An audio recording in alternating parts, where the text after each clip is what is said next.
Gulf ರಾಷ್ಟ್ರಗಳ ಯುದ್ಧದ ಹಿನ್ನೆಲೆ ಈಗಾಗಲೇ ಕಳೆದ 2-3 ದಿನಗಳಿಂದ ಚಿನ್ನ ಮತ್ತು ಬೆಳ್ಳಿಯ ಬೆಲೆ ಗಣನೀಯವಾಗಿ ಕಡಿಮೆ ಆಗ್ತಿರುವಂಥದ್ದು. ಹಾಗಾಗಿ ಈಗ ಜ್ಯುವೆಲರಿ ಹತ್ರ ಚಿನ್ನ ಮತ್ತೆ ಬೆಳ್ಳಿಯ ಗ್ರಾಹಕರು ಈಗ ಮನೆ ಮಾಡಿರುವಂಥದ್ದು. ಈ ಬಗ್ಗೆ ಮಾತನಾಡಲಿಕ್ಕೆ ಸ್ವತಃ ನಮ್ಮೊಂದಿಗೆ ಒಂದು ಜ್ಯುವೆಲರಿಯ ಮಾಲೀಕರು ನವನೀತ್ ಅವರಿದ್ದಾರೆ. ಅವ್ರನ್ನೇ ನಾವು ಮಾತನಾಡಿಸೋಣ.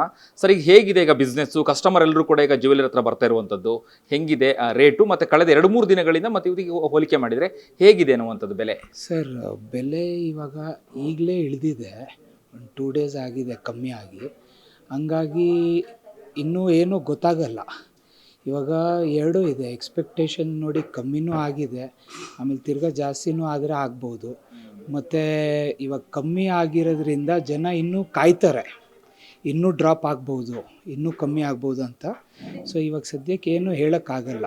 ಯೂಶ್ವಲಾಗಿ ಯಾವಾಗಲೂ ರೇಟ್ ಕಮ್ಮಿ ಆದರೆ ಒಂದು 15 ಡೇಸ್ 20 ಡೇಸ್ ಎಲ್ಲರೂ ವಾಚ್ ಮಾಡ್ತಾರೆ.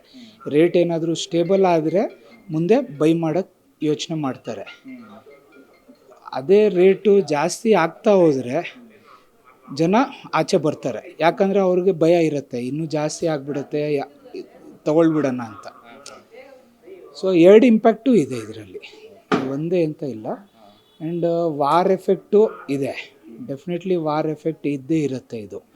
ಯಾಕಂದರೆ ಇದು ಗ್ಲೋಬಲ್ ಮಾರ್ಕೆಟ್ ಮೇಲೆ ಡಿಪೆಂಡ್ ಆಗುತ್ತೆ.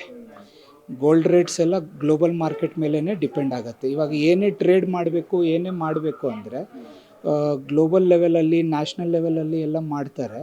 ಅದೆಲ್ಲ ಐದರ್ ಕರೆನ್ಸಿ ಡಾಲರ್ ಇಟ್ಕೊಂಡು ಮಾಡ್ತಾರೆ, ಇಲ್ಲಾಂದರೆ ಕ್ರೂಡ್ ಆಯಿಲ್ ಇಟ್ಕೊಂಡು ಮಾಡ್ತಾರೆ, ಇಲ್ಲಾಂದರೆ ಗೋಲ್ಡೇ ಇಟ್ಕೊಂಡು ಮಾಡೋದು. ನೆಕ್ಸ್ಟ್ ಬರೋದು ಗೋಲ್ಡ್ ಸಿಲ್ವರೇ. ಸೊ ವಾರ್ ಎಫೆಕ್ಟ್ ಡೆಫಿನೆಟ್ಲಿ ಇದೆ. ಓಕೆ, ಕಸ್ಟಮರ್ನ ವಿಚಾರಕ್ಕೆ ಬಂದರೆ ಈಗ ಕಳೆದ 1 ವಾರದಿಂದ ಹೇಗಿತ್ತು ಕಸ್ಟಮರ್? ಈಗ ಇವತ್ತು ಮತ್ತು ನಿನ್ನೆಲ್ಲ ಹೆಂಗಿದೆ? ಎಷ್ಟು ಜನ ಬರ್ತಾ ಇದ್ದಾರೆ ಅನ್ನುವಂಥದ್ದು? ಹಾಂ ಸರ್, ಅದು ಬಂದುಬಿಟ್ಟು 1 ವಾರ ಹಿಂದೆ ಅಂತೂ ತುಂಬಾ ಕಮ್ಮಿ ಇತ್ತು. ಯಾಕಂದರೆ ಎಲ್ಲರಿಗೂ ಒಂದು ಅನುಮಾನ ಇತ್ತು ರೇಟ್ ಇಳಿಬೋದು ಅಂತ. ಇವಾಗ ಸ್ವಲ್ಪ ಇಳಿದಿದೆ. ಸೊ ತಗೊಳ್ಳೋರು ಇವಾಗ ನೆಕ್ಸ್ಟು ಅಕ್ಷಯ ತೃತೀಯನೂ ಬರ್ತಾ ಇದೆ, ಮತ್ತು ಸೀಸನ್ನು ಇದೆ. ಈಗೆಲ್ಲ ಮದುವೆ ಸೀಸನ್ಗಳಿದೆ. ಸೊ ಅವ್ರವ್ರು ಯಾರ್ಯಾರಿಗೆ ಸೀಸನ್ ಇದೆ ಅವರೆಲ್ಲರೂ ತೊಗೋಬೇಕಂತ ಈಗ ಸ್ವಲ್ಪ ಆಚೆ ಬರ್ತಾ ಇದ್ದಾರೆ ಕಸ್ಟಮರು. ಅಕ್ಷಯ ತೃತೀಯಾಗಿ ಏನಾದರೂ ಮತ್ತೆ ಇನ್ನೂ ಇಳಿಯುವಂತಹ ಚಾನ್ಸಸ್ ಇದೆಯಾ ರೇಟು ಗೋಲ್ಡ್ದು, ಅಥವಾ ಜಾಸ್ತಿ ಆಗ್ಬೋದಾ, ಹೇಗೆ? ಸರ್, ಅದು ಹೇಳೋಕ್ಕಾಗಲ್ಲ. ಇದು ಏನೇ ಇದ್ದರೆ it is depending on war only. Israel ಇರಾನದು ವಾರ್ ನಡೀತಾ ಇದೆ.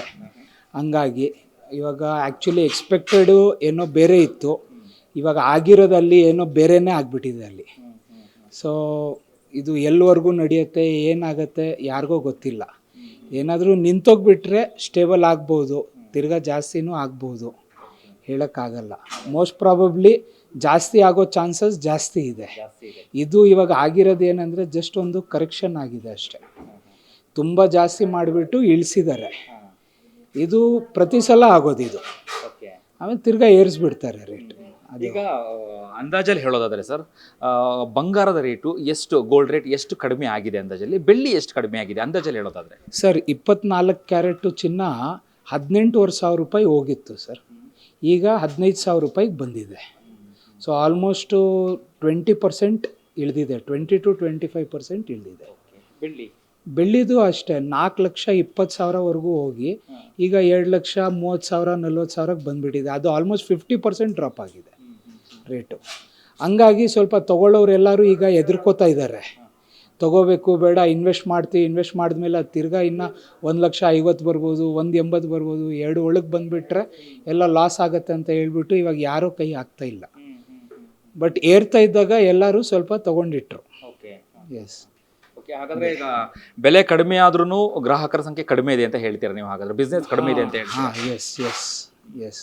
ಬೆಲೆ ಕಡಿಮೆ ಆಗ್ದಂಗೆ ಸ್ವಲ್ಪ ಬಿಸ್ನೆಸ್ ಕಮ್ಮಿ ಇರುತ್ತೆ. ಏರಿದಾಗ ಸ್ವಲ್ಪ ಬಿಸ್ನೆಸ್ ಪಿಕಪ್ ತಗೊಳುತ್ತೆ. ಎಸ್. ಇದಿಷ್ಟು ಜ್ಯುವೆಲರಿ ಮಾಲೀಕ ನವನೀತ್ ಅವರ ಮಾತುಗಳಾಗಿತ್ತು. ಕ್ಯಾಮ್ರಾ ಪರ್ಸನ್ ಅಭಿಲಾಷ್ ಜೊತೆ ಅಭಿಜಿತ್ ಗಣೇಶ್, ಕರ್ನಾಟಕ ಟಿವಿ, ಬೆಂಗಳೂರು. ನೀವು ಸಣ್ಣ ಆಗ್ಬೇಕಲ್ವಾ? ಅದು ಒಂದು ಉತ್ತಮ ಆಹಾರದಿಂದ ಸಣ್ಣ ಆಗ್ಬೇಕಲ್ವಾ? ಪ್ರತಿದಿನ ನಮ್ಮ ಜೀನಿ ಸ್ಲಿಮ್ ನ ಯೂಸ್ ಮಾಡಿ ಯಾವುದೇ ಸೈಡ್ ಎಫೆಕ್ಟ್ ಇಲ್ದಂಗೆ ನೀವು ಸಣ್ಣ ಆಗ್ತೀರಾ.